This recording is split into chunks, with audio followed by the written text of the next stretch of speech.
Chris Mogan. Okay, well, I have got a few slides here, so maybe we could just work our way through those. But I think mainly we've got to try and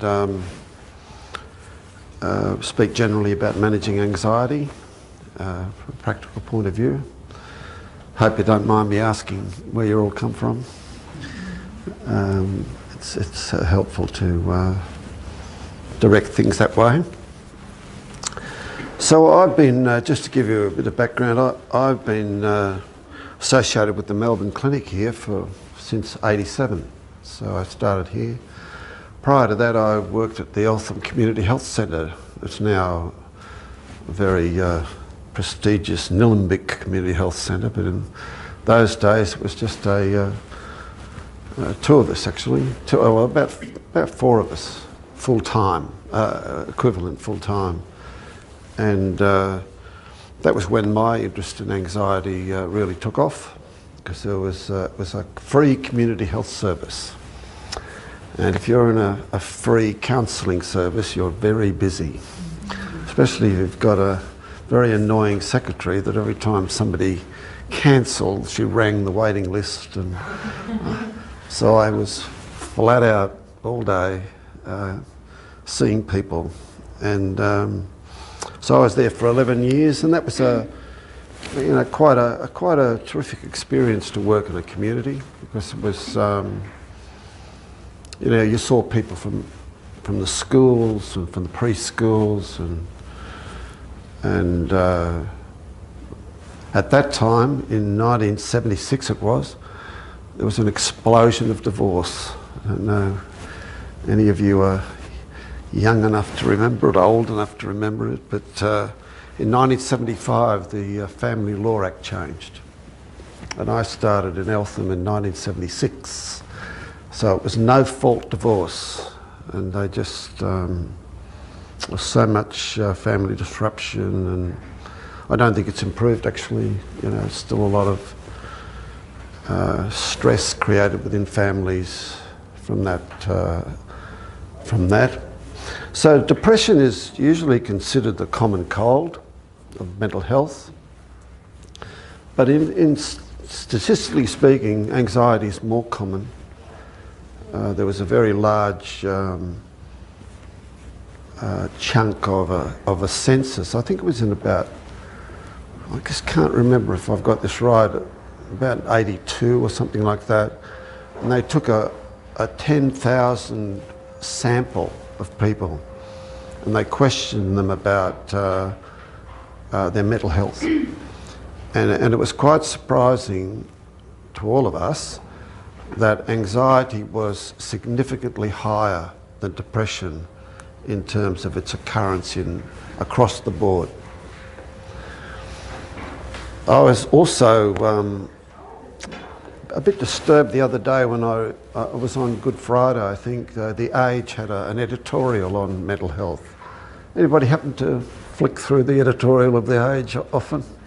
It's quite a very well-written article, but it said what we do know, that 2/3 of people with mental health issues do not receive treatment. So it's pretty overwhelming, really. And those that do receive treatment, 90% of that treatment is medication related. And we would wonder whether that's an ideal thing. Hope I'm not going to offend anybody here. There's probably not too many psychiatrists in the audience here, or GPs for that matter. But I've been working in this field most of my life, and I think it's important to talk to people. That's what we've got to try to develop within people, a strong sense of identity, and some of you are working with young people now, and that's the biggest issue we've got is sense of identity. So once we've got that inner sense of that I'm all right, I'm okay, and if you've got a general sense that the people you're dealing with are okay, you can set up communication. That's the unique thing that we do. It separates us from all our feathered and furried and fanged and whatever other friends we've got. So the idea of learning to communicate and is the most human thing we can do. And so the basis of my work is to try to help people to get that strong sense of self, that strong sense of belonging, sharing with others, and above all, that strong sense of competence, that I can set a goal and reach that goal and my self-esteem will rise. I know that a large, back in the 80s sometime, General Electric published a report about why they chose staff members. What were the reasons they were the largest employer in the United States, you know, something like several 100,000 employees. And the three, a psychologist picked up on it and wrote an article in a family law, not family law, rather a family journal. Because he said these principles are good principles to run your personal life on, but also your family life on. So the first one was, and this was in order of priority, this was by probably what we would describe as a not all that friendly multinational.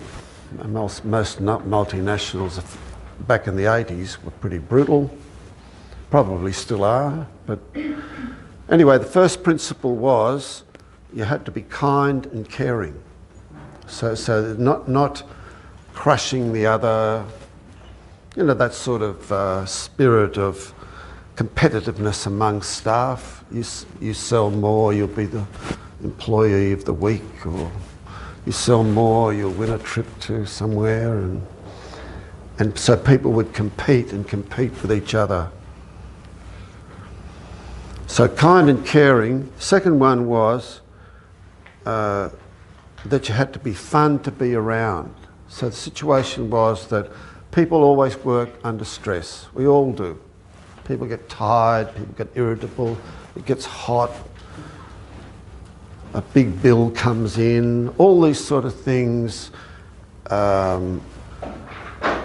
things that upset people, put their equilibrium out. So we wanted to be able to ride above those sort of everyday issues. Now, because they didn't want their organisation to be full of kind and caring, fun-loving bimbos, the third quality was a pretty important one, which was competence. People had to be competent. So in other words, you have to... Now, competence is not just about intelligence. Competence is about doing what you say you'll do. Now, if you try and apply that to a family, that if somebody says they'll put the garbage out and they put the garbage out, when you pick yourself up from the floor and have not had to remind the person 15 times at the next ad or at the end of the show, or I'm just finishing this game, but it's an enormously tremendous quality to have, anybody that runs a team, to know that somebody will do what they say they'll do.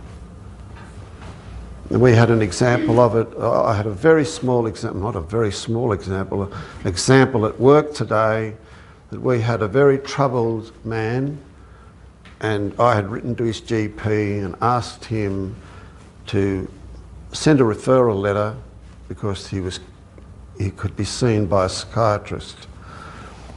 Now what happened was he turned up and the letter had not turned up, so the psychiatrist refused to see him.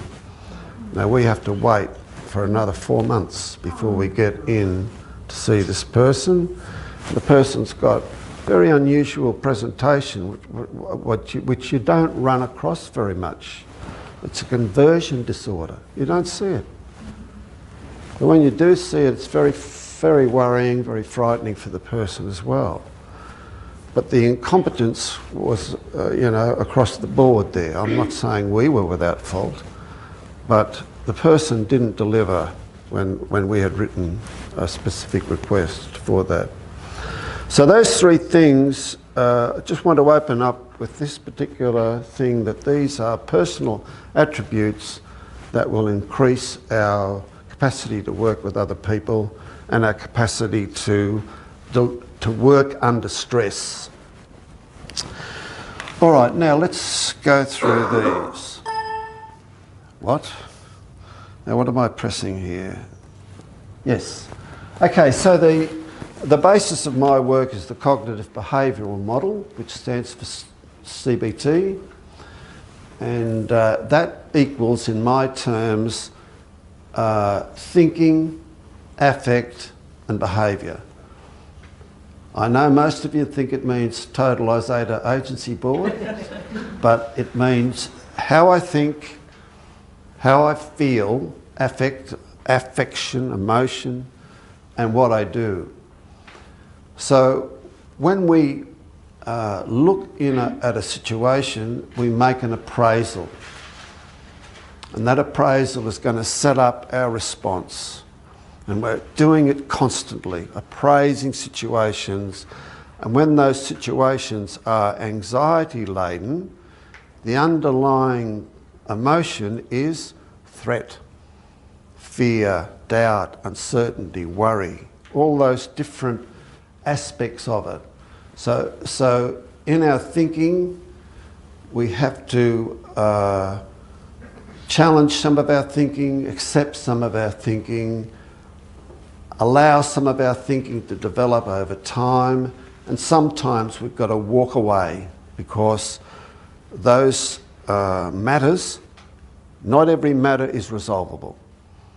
And they are the matters that create stress, and that's an important distinction for us to make, is that when you cannot resolve something, can't control it, that's a source of stress. You've got to have that wisdom to know the difference between, that's the alcoholic's prayer, isn't it? There are to accept those things we can't change. I think it is, isn't it? Don't put your hand up. You don't have to admit that you know the alcoholic's prayer. We all know it. We should know it. It's the, how does it start off? The wisdom, is it? No, the wisdom to know the difference. The courage to accept things that we can't change.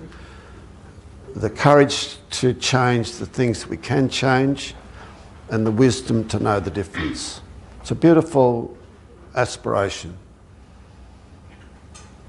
And it's been a wonderful guide to so many people, and will continue to be. The second one, about affect, this is the hardest part of all, because our emotions overwhelm us. Unfortunately, people fall into the category of either under-expressing their emotion, they're not in touch with it at all, then it builds up and they over-express their emotions. I think domestic violence might be an example of over-expression of emotion. Road rage. What else? Crime, I suppose. That's violence in the street, the one punch, all this sort of thing. Now what we want to try to be is in touch but not overwhelmed by emotion. And the third element of the CBT model is what we do.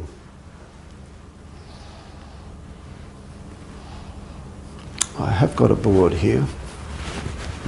I want to be very practical about this and just explain something to you that I think is should be worked on a lot. That is that the best way to get something done is to start it. And the best way to keep something going is to continue to do it.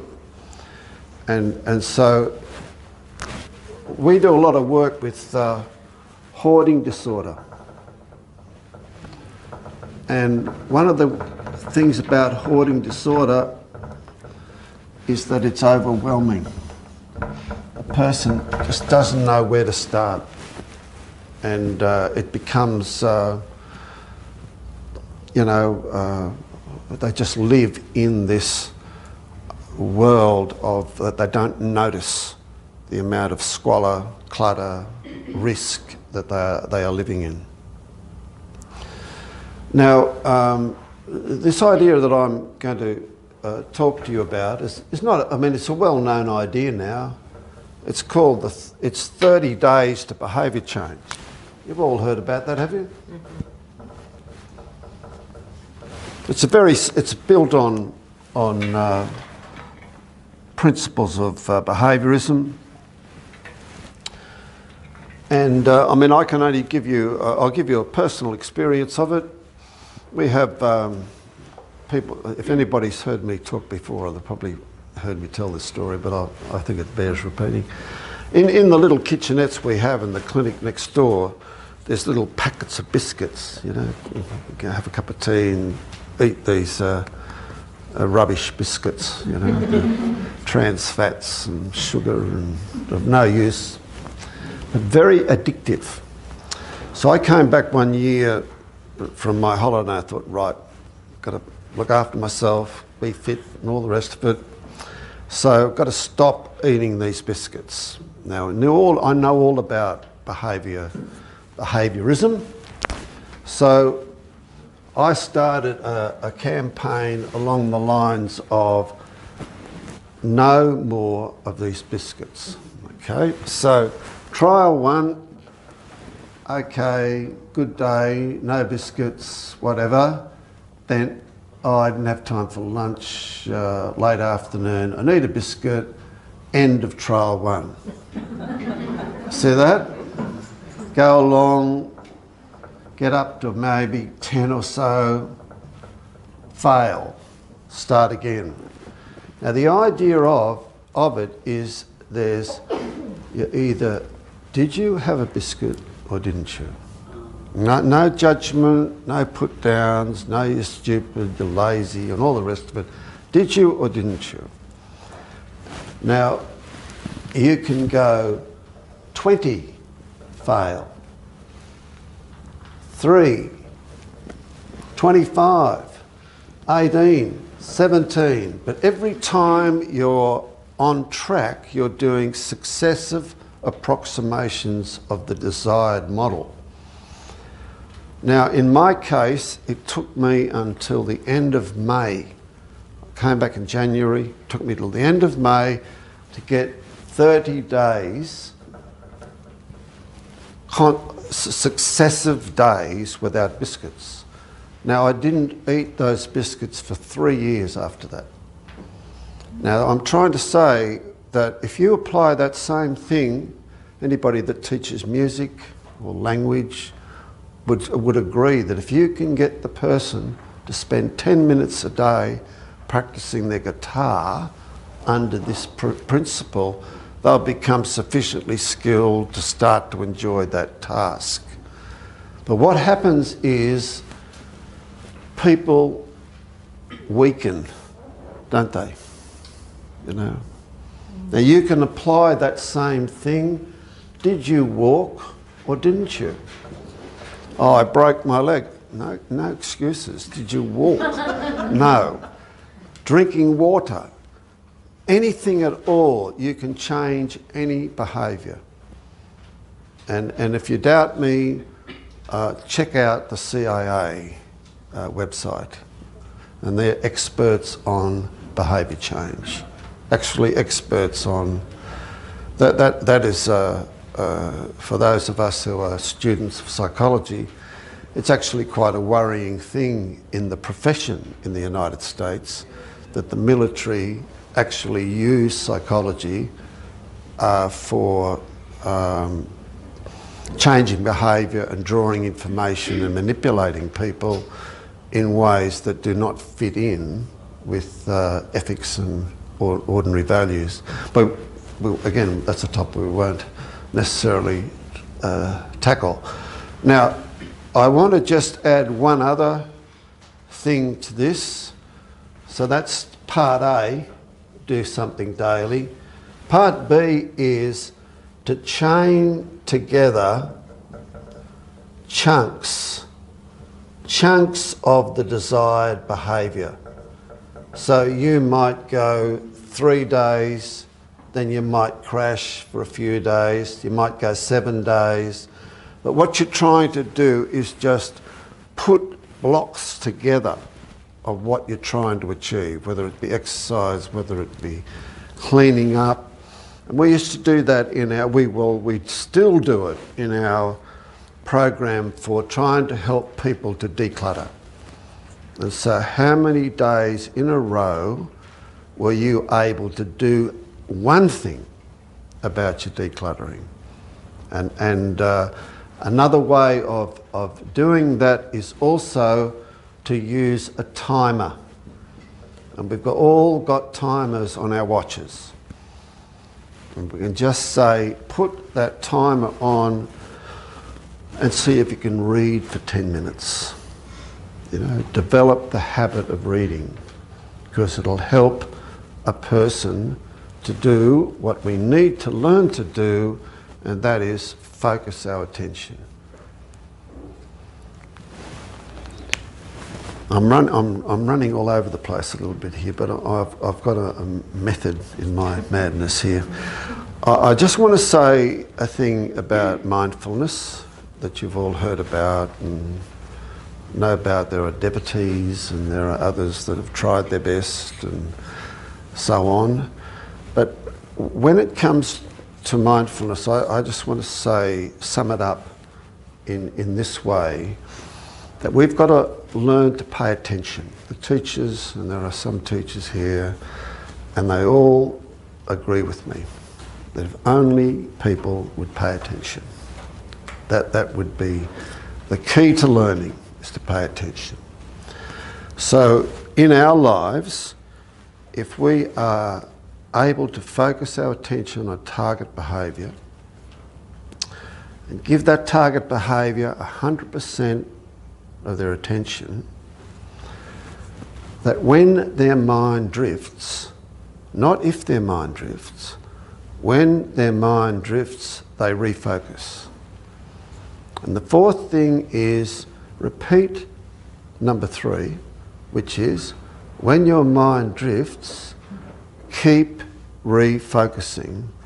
Repeat number 3 several billion times. Now, when you do that, you've got mindfulness.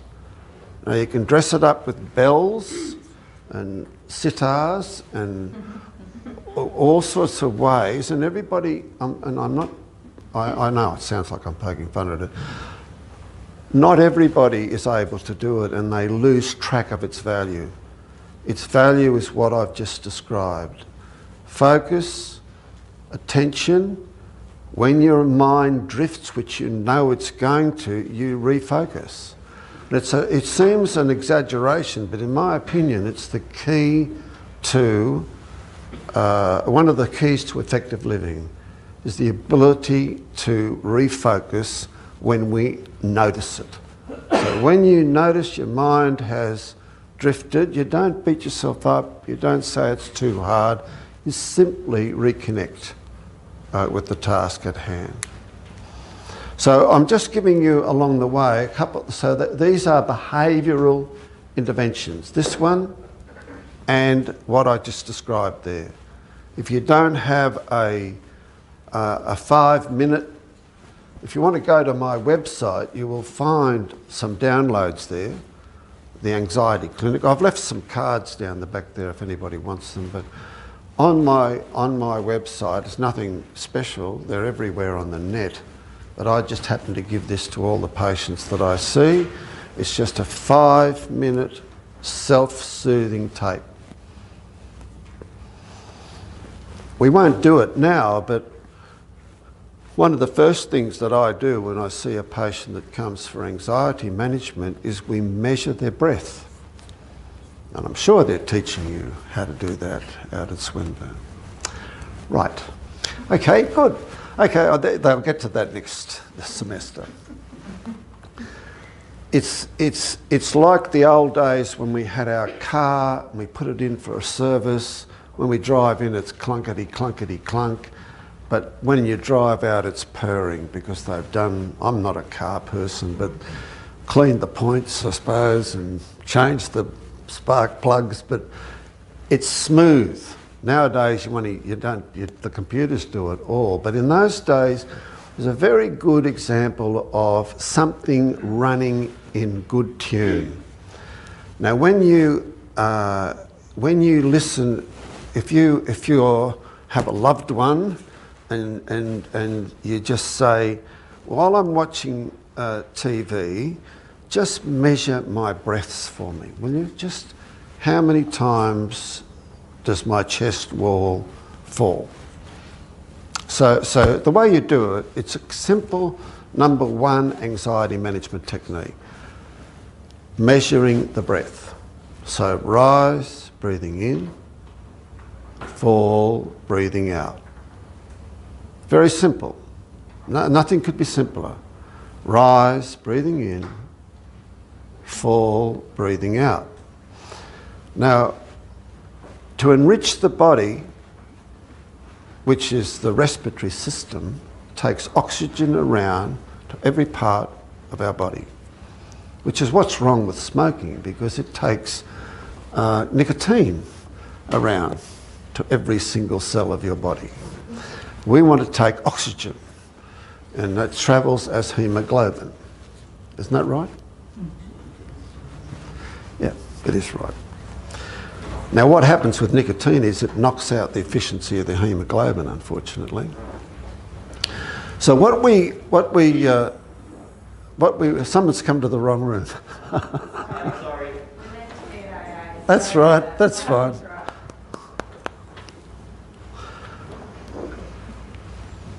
So I want to teach you this technique tonight. So you simply have a watch, and on your watch, I'll just do it for you right now. Rise, breathing in, fall, breathing out. Rise, breathing in, fall, breathing out. Now, if you do that, you'll be breathing roughly at 10 or 12 breaths a minute.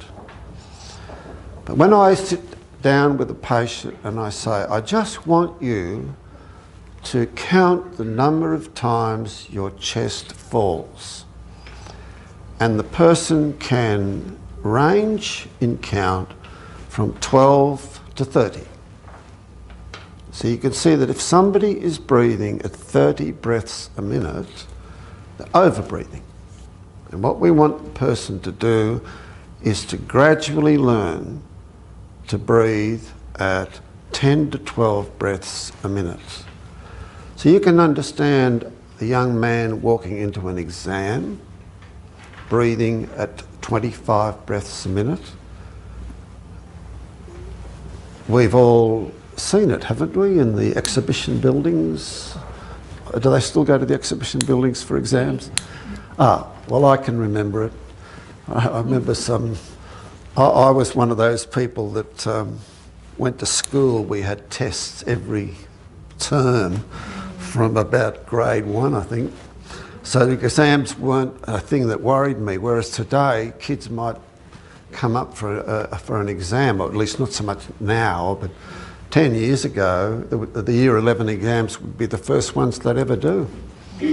So you'd see somebody in the exam just literally shaking like a leaf. And how can that be fair to that person? So what we want to do is, number one, is slow down the mind and the body. And so slow breathing techniques are very good. And the one, as I said, there's one there, it's free. You just download it and you practice it. Put it on your app. Don't put it on while you're driving, but listen to it while you're in the train or something like that.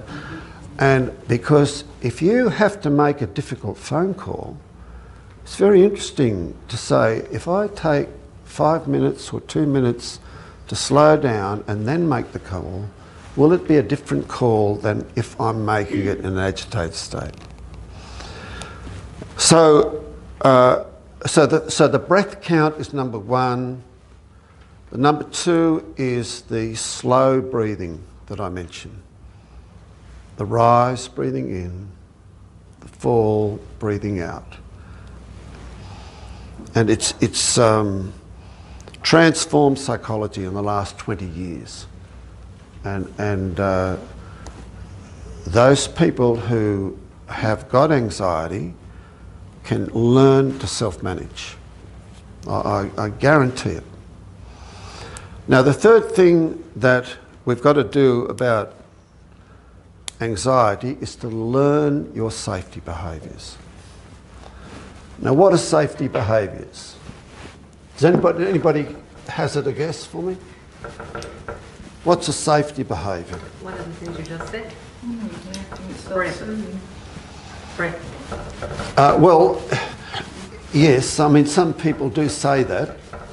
That's a bit of a controversy in psychology, actually.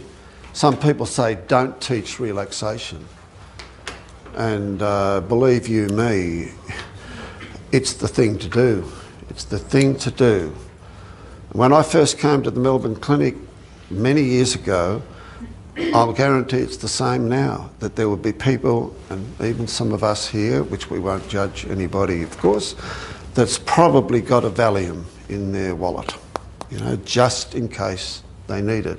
But they'll carry it for years because they don't need it once they learn these self-soothing strategies. Now, what I'm saying about safety behaviours, I had a lady who came to see me a few weeks ago. She was driving on the eastern, what do you call it, the ring road, and she had her 2 children and her niece in the car, and you know what that ring road's like, it's a madhouse. And all of a sudden she realised she had a truck on either side, and she also had her 2 children and her niece. So, mind you, I'm sure her 2 children would have been enough, but she had somebody else's child. Now, what she said, if only there was somewhere I could have pulled over to stop. That was her safety behaviour. See what I'm getting at? And so, whilst they build Westgate bridges and add flyovers off them, and tunnels and underground, what do you call them, railway stations, there'll always be work for psychologists. Because people believe that they are more at risk driving in a lane underground than they are on a lane above ground, which is really not true, is it? I came from Sydney. I got my licence up there, and I had a bit of a panic attack myself. I thought, how can you get across that bridge without hitting each other? And until I realised that everybody kept to their lane. Now, so we've got to be aware that when we're anxious, we are saying, if only the traffic's not busy. If only it's not too hot. As long as it's a quiet time at the shopping centre. We put all these conditions in place that we would be okay if this, then that. These are ways in which we agitate ourselves. So you've got to become aware of your safety behaviours, which might be, if only I've got a drink to hold on to, so my hand won't shake. If only I can stand on the edge of the crowd, near the door, and make an escape if I feel dizzy. So you get the idea? Now, if you sort of things that could be out of our control, like if you were somewhere and in your 40s, my safety behaviour is to have a glass of water in my hand, But you're somewhere and you don't have it, then you've lost. Because it's something you can't control, is that what you're saying? Yeah, what I'm saying is the person will become more agitated because they haven't got their, like, when they're, like, see, some people will, some people's safety behaviour is always stay in the left lane. That way you can divert or you can pull over. So they're relying on something that's external to themselves, not an internal resource kind of thing.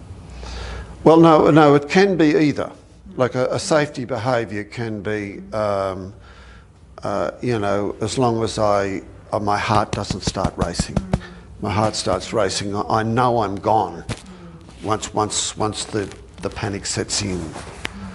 So what I'm saying is please know your safety behaviours and challenge them.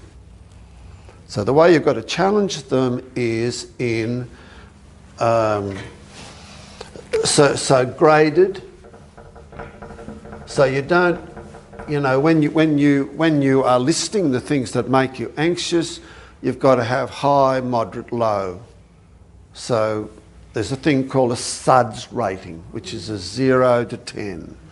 But a better way to try and understand it is just simply 0 to 3 is low, 4 to 6 or 7 is moderate, and 8 to 10 is high. So it's whichever, you know, whichever works for you. So you do graded, and you usually start at something below 5.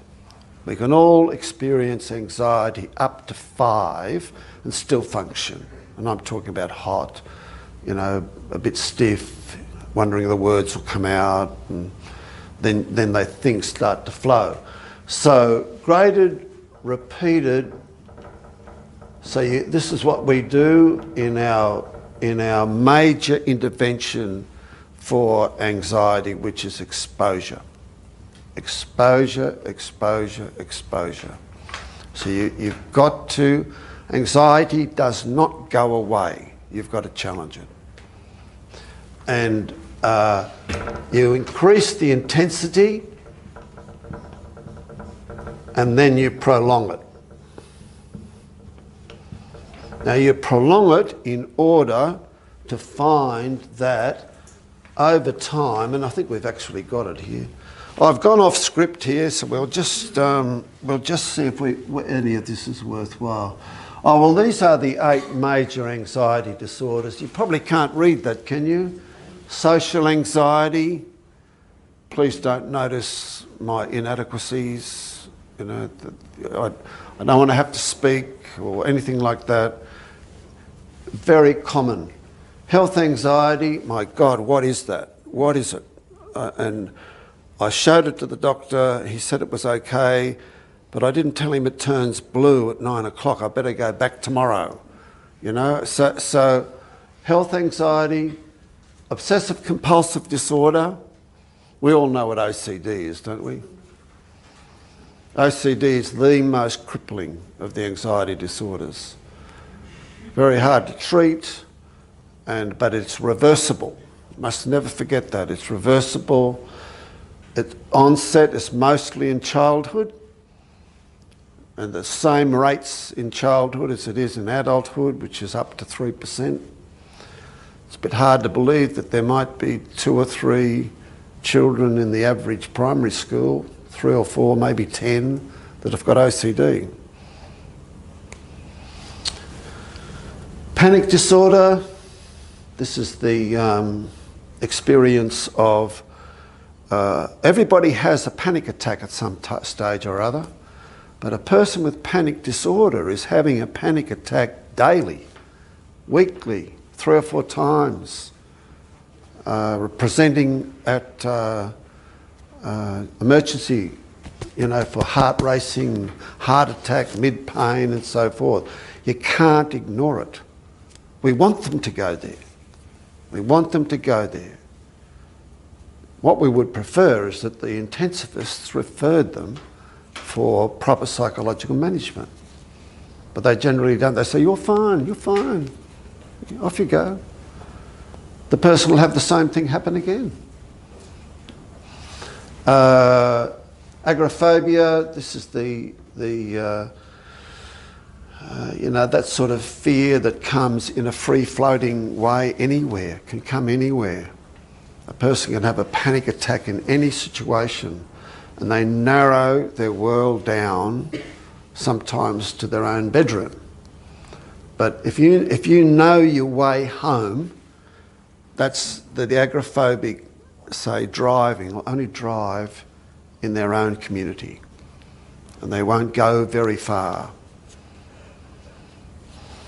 GAD is the common cold of anxiety. People will constantly worry. Post-traumatic stress disorder. Yes, well, we see it everywhere, don't we? And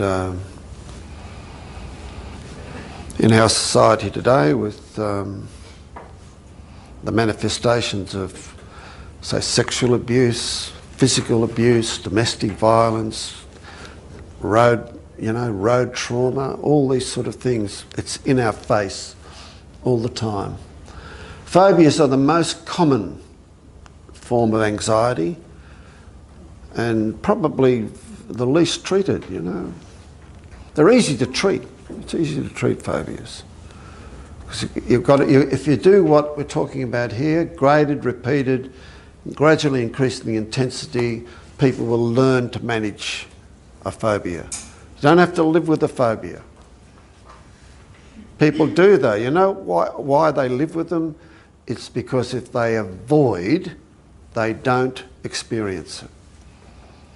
But if they do experience it, whoosh, it just overwhelms. Now, when it comes to the management of anxiety, okay, number one way of dealing with anxiety is to avoid. Number two, seek reassurance. Number three is safety behaviours that we've already talked about. Number four is ritualising. If I do things in a certain way. So ritual's different from safety behaviour. Rituals are what characterises OCD. So people want that, a feeling of comfort, feeling it's okay. And so they will have to do their rituals in order to get that, what we call a just right feeling. What's the last one? Anyway, all of those things can be resolved with what we call exposure. So in other words, you've got to face your fears, but it's better to face them in a graded manner, because if you go too hard, you'll experience, I'll tell you about one of my failures. One time I had a lady in here at the clinic, and she was, I'm embarrassed, it's many years ago, but anyway, she was frightened of being contaminated by poison. That was, like a lot of people are frightened of asbestos or solvents or fly spray or anything like that. Anyway, she came into the clinic and I said, I'm going to do an exposure that'll really heighten your anxiety.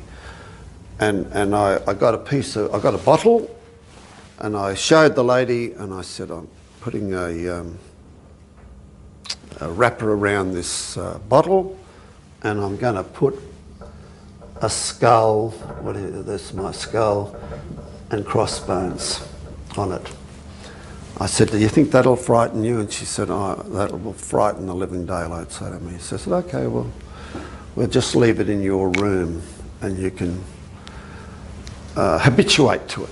You don't know what habituate means. What it means is the first time you see that, it might create a 10. This thing's running out.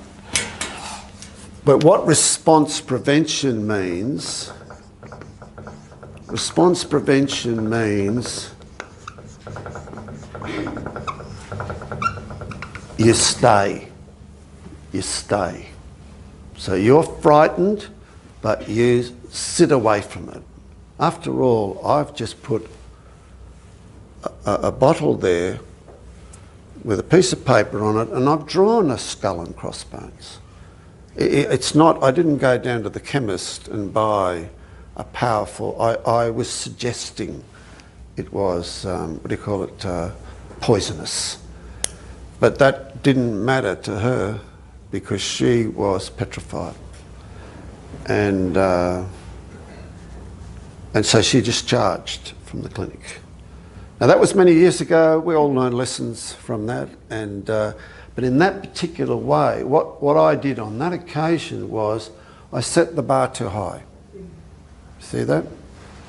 So what you do is you set a target of around about 5 or 6, and you get the person to not run.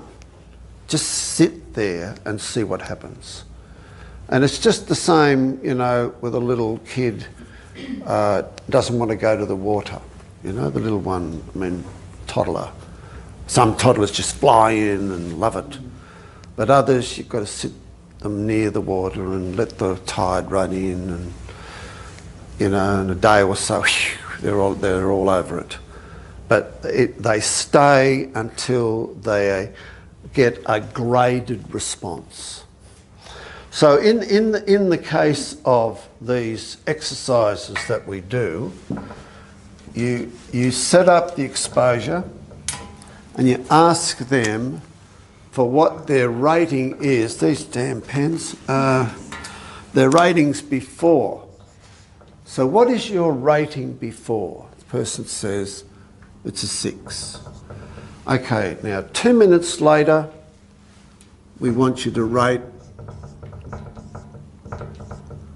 And then after, so 2, 4, 6, 8, 10 minutes later, where is your anxiety?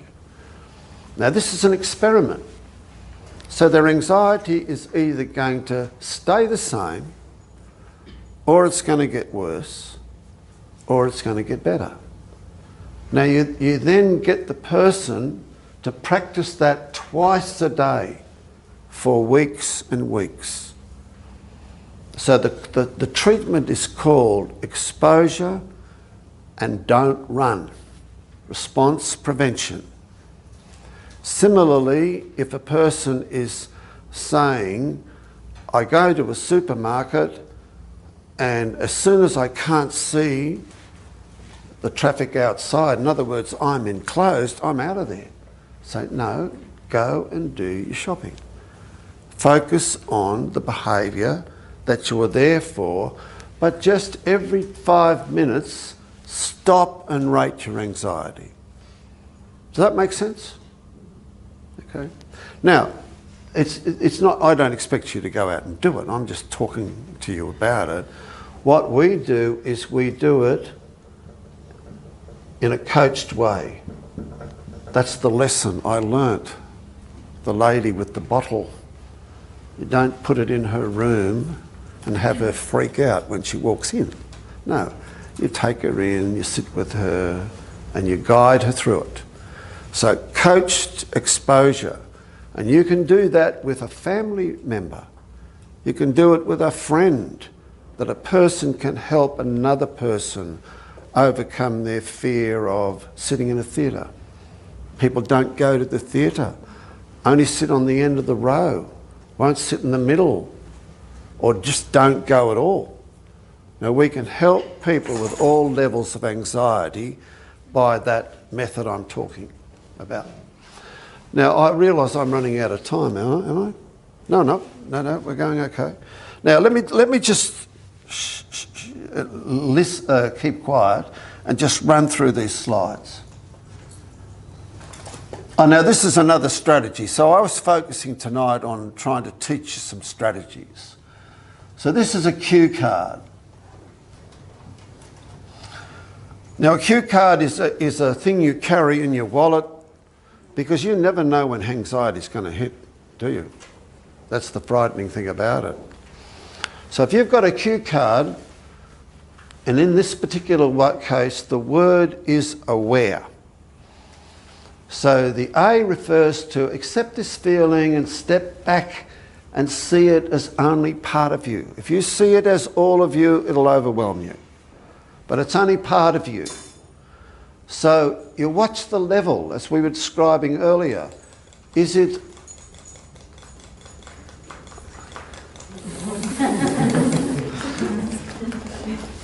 Well, no, you were here. What is it? Yeah, subjective unit of distress. Is it low? Is it moderate? Is it high? Because you'll have steps to take according to what it is. So if a person is receiving high anxiety, well, okay, they've got to look after themselves. They've got to have a crisis plan. You don't just say, no, if it's high, just hang in there. No, you've got to have other strategies in place.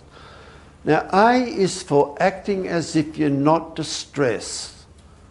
It's not meant to be the coping mechanism, but it's a commonly used mechanism to act as if there's nothing wrong. You're in the kitchen having a heated discussion with your partner and the doorbell rings.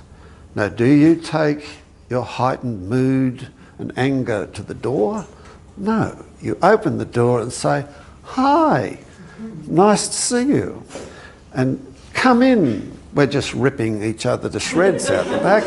No, we act as if there's nothing going on. Similarly, if we think we're perfectly entitled to a raise, we go into our boss and speak eloquently about how we're entitled to a raise, while underneath our heart's racing. You've got to have that front, don't you, to get through life. So acting as if has got its role.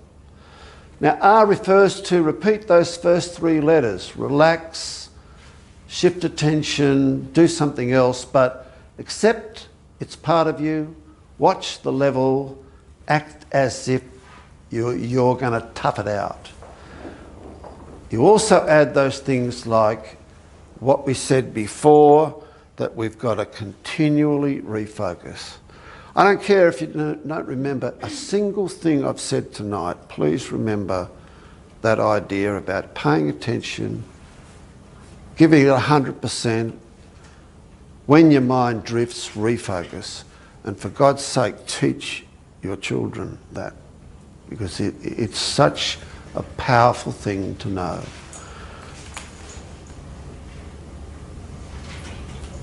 The E refers to expect this to happen again because emotional distress is normal. It's normal to have it. It's an adaptive mechanism. You expect it. You wish it wasn't happening at that level, but you can handle it. You're learning your high-risk situations and you're learning to handle them better. Now, this is what we were talking about before about... This is the understanding exposure and response prevention. So there's the spider. You run away quickly and your anxiety comes down. So that's avoidance. Stay with it, observe it, perfectly long distance away if you can't hurt you, but over time you'll manage it. Do people have, a lot of people have fear of spiders, don't they? But we don't kill spiders, do we? No. We take a Tupperware has saved spiders. You have a nice long Tupperware and you put it over the spider, the lid on it, and put it out in the back garden.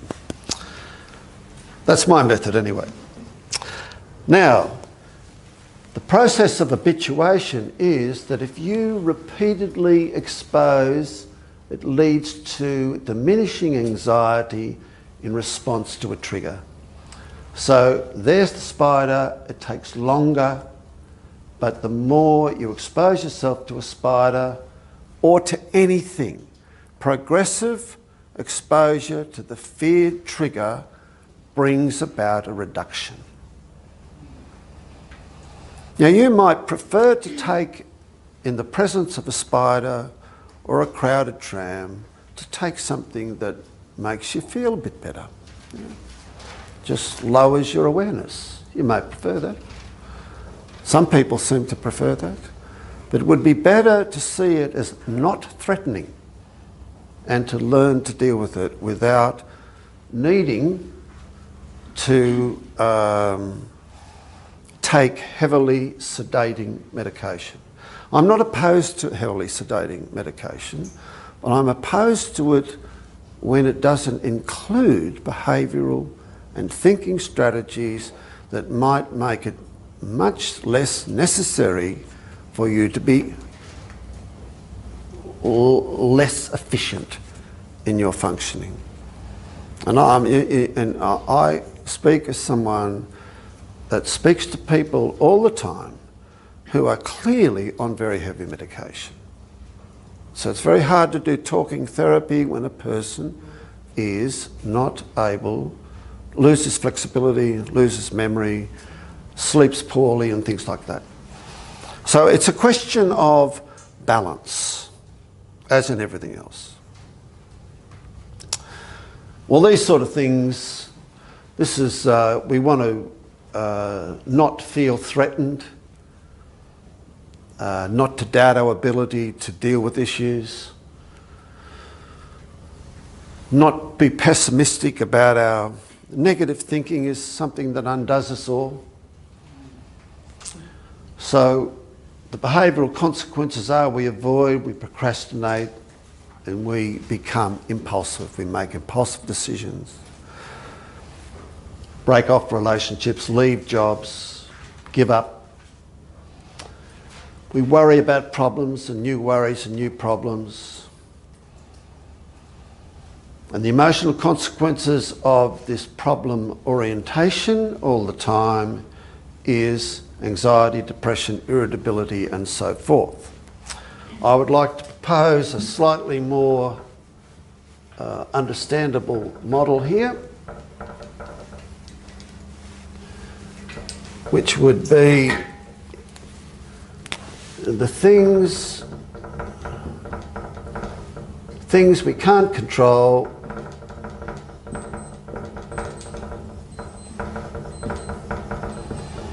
these are stress. And what we find is they occupy, particular portion of every person's life. It's not going to be very helpful for someone if their stress is taking up this much of their life, is it? But it happens, unfortunately, people. So what we want to try and do is push this over and be focusing on things we can control and enjoy, which equals thriving. This equals what do you call it? Stress and survival. The amygdala is all about survival. Every living creature has got a mechanism for survival. So if it doesn't, it disappears.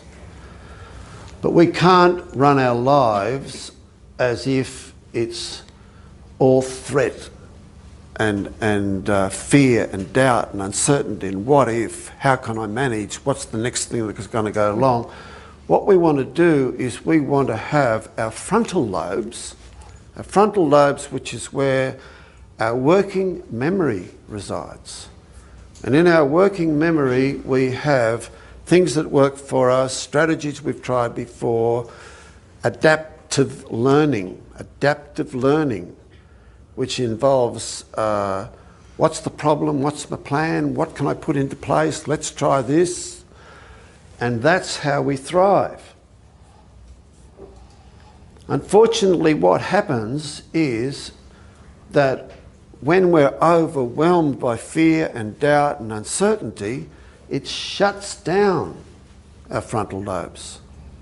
It's like I read a study once where they taught people. They did this study of the Buddhist monks, you know, with all their meditative stuff, and of course they were streets ahead of everybody else with the amplitude of their brain waves and how cool they all were and so forth.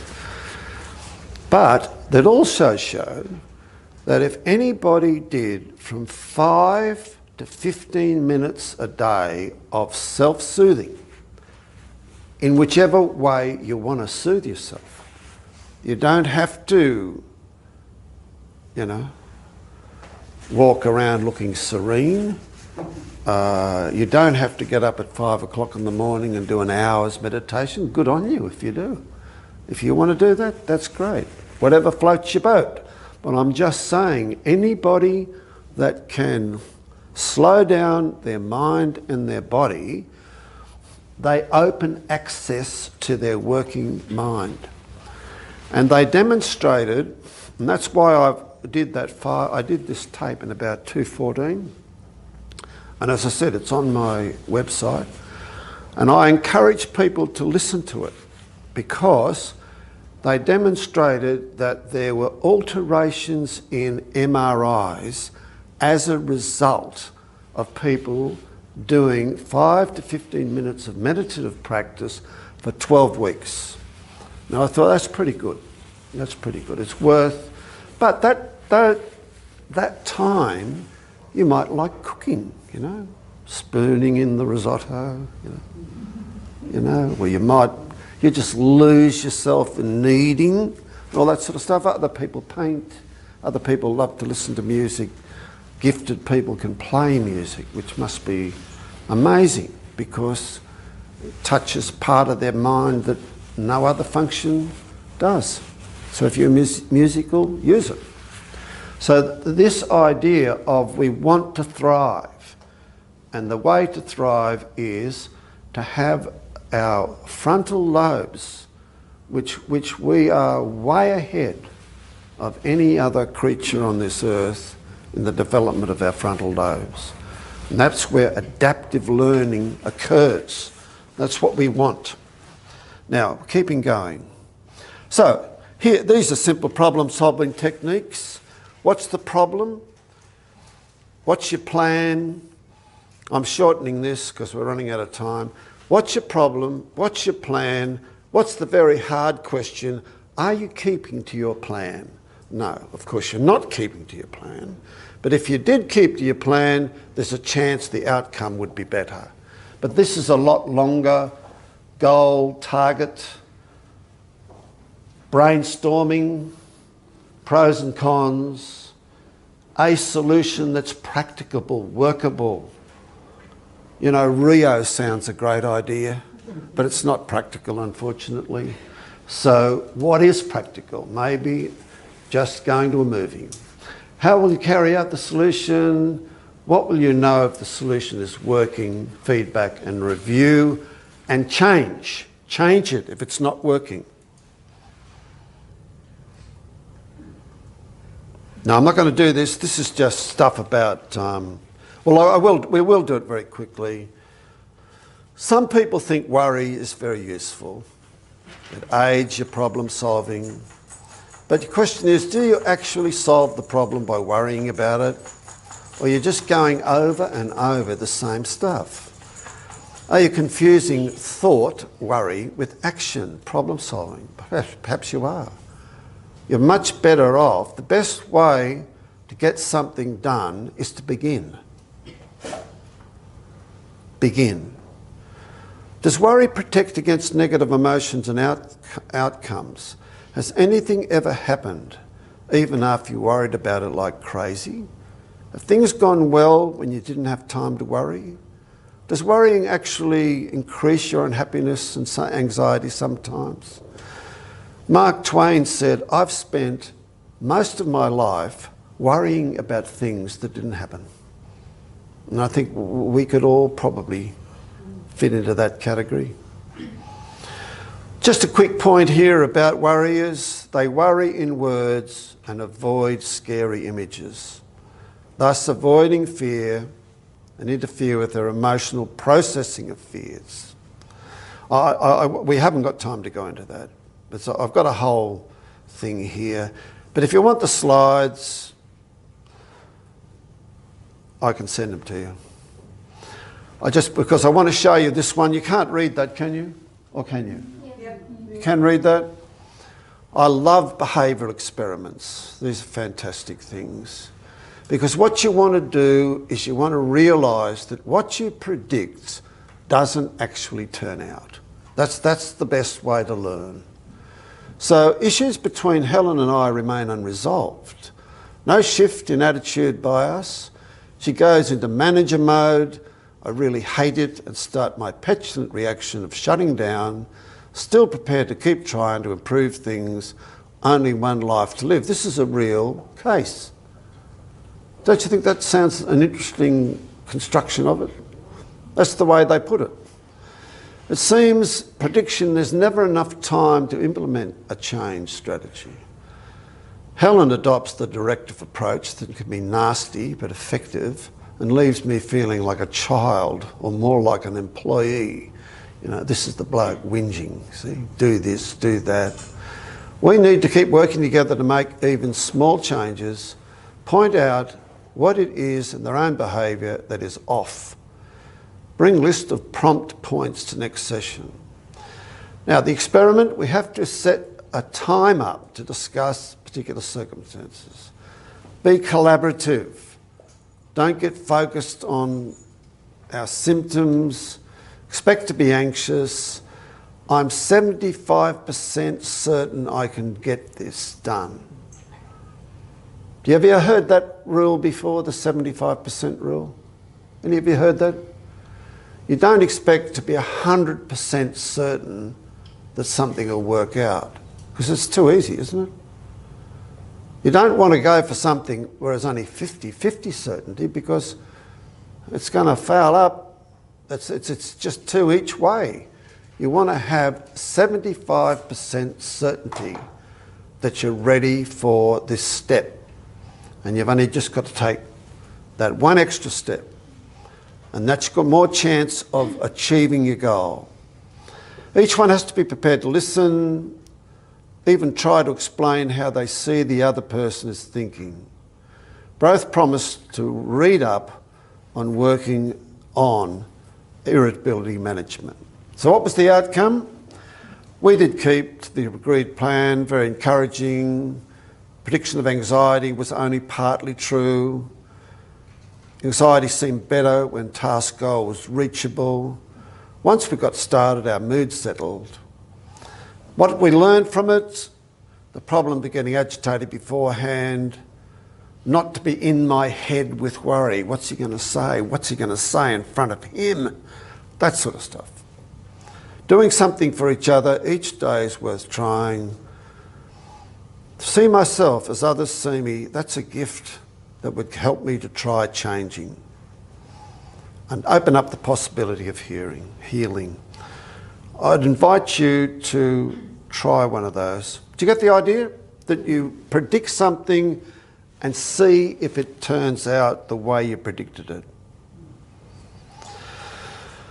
Now, this sounds like a commercial, but I did write a book about 4 years ago.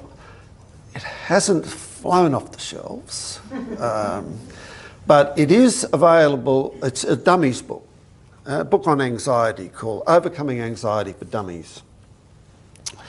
Anyway, on the website there is a cheat sheet where they encourage people to buy the book. So I just bought that along just to run through it for you, because you probably can't find it even if you did go looking for it. But 7 ways, that's what we're going to finish up on. 7 ways to deal with emotional distress.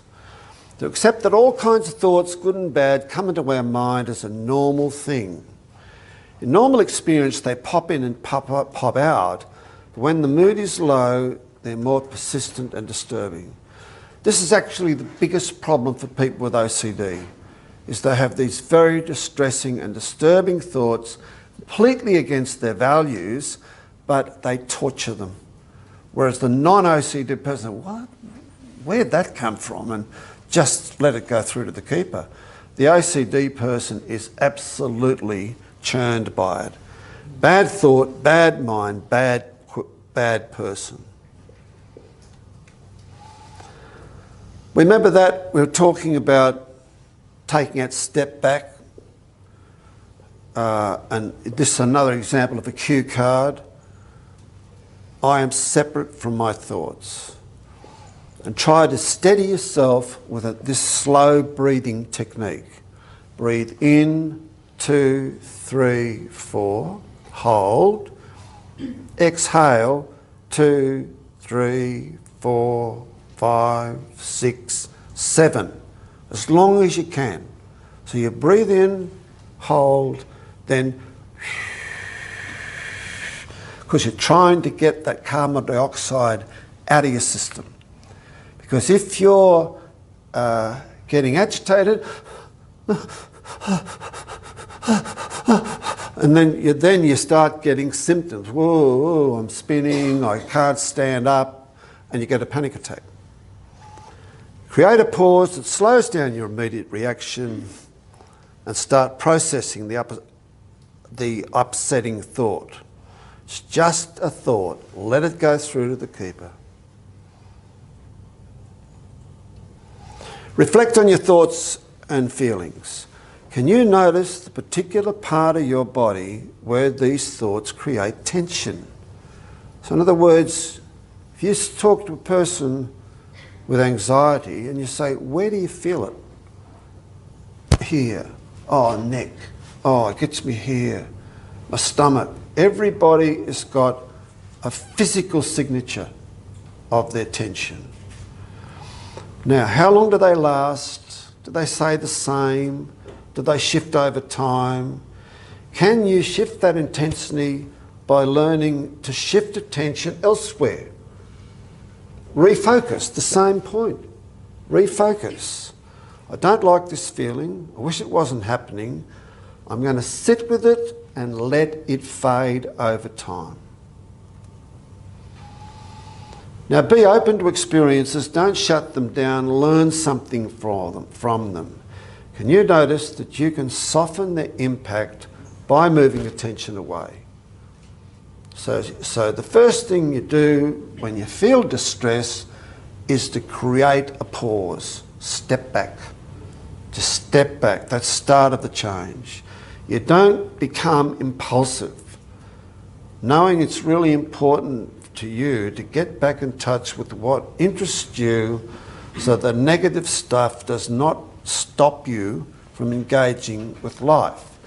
So if you say a thought comes to your mind, which is, say, an angry thought or a nasty thought or a thought, totally destructive thought. Now, do you say, oh my God, this is important, I've got to stop this, I've got to worry about it, I've got to think about it, I've got to control it? You're only reinforcing it. Because what we want you to do is let it go through to the keeper and shift attention elsewhere. Now think about yourself. Am I more irritable? Do I not want to see people? Am I not sleeping, eating well, exercising? Have I lost my curiosity about trying new things? If you want to be a human, never lose your curiosity. Stay alive, you know. Do I laugh much? Am I not opening mail, checking emails, answering the phone? Can you sense the swing backwards and forwards between almost normal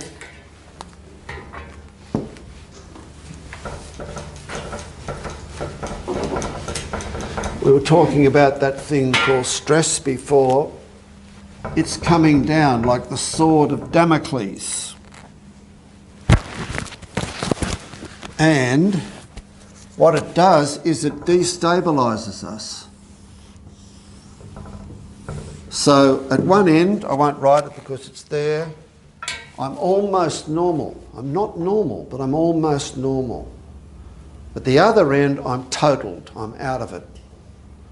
Now, that's the chaos that comes from destabilisation under stress. What we want to do is reintegrate the person and slow that agitation down so they can reintegrate. Now, how do they do that? We do it through relaxation,